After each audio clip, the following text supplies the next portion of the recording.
Plus.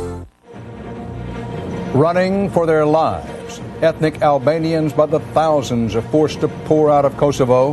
They tell stories of Serbs on a killing rampage. New details about the rescue of an American airman whose plane went down behind enemy lines. And cheers on Wall Street as the Dow finally does it. It closes above 10,000. This is the CBS Evening News. With Dan Rather reporting from CBS News headquarters in New York. Good evening. U.S. and Allied planes bombed Serbia for a sixth day today. A U.S. State Department spokesman said, and I quote, "There are indications genocide is unfolding in Kosovo." Here's the latest. Tens of thousands of Yugoslavs of Albanian heritage fled the Serbian province today. 100,000 more are reported close behind. Reports from inside Kosovo say that towns and cities there are in flames and that ethnic Albanian leaders were executed by the Serbs. In response, U.S.-led air attacks are now going after Serb units involved in the atrocities. But as CBS's Alan Pizzi reports, it may be too late to prevent the final purging of Albanians in Kosovo. They came carrying nothing but their children. The helpless are the lucky ones. They're merely an inconvenience to the Serbs. Men and teenage boys risk being killed.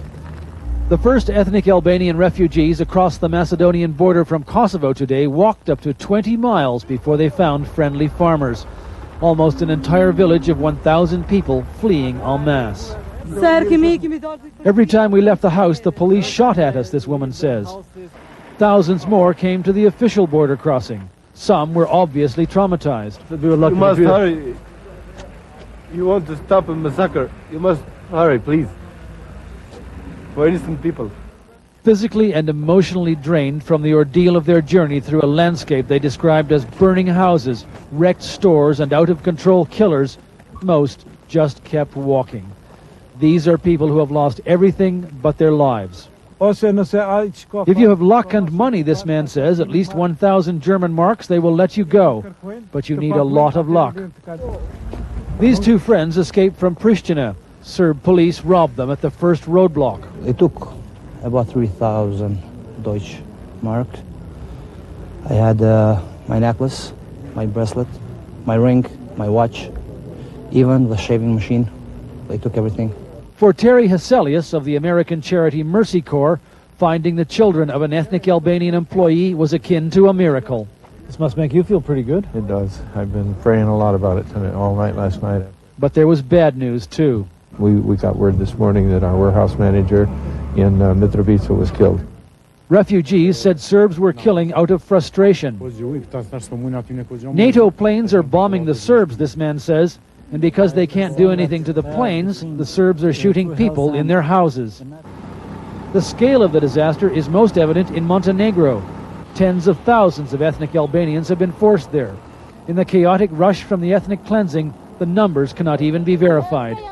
The effects, however, are all too evident, all too pathetic.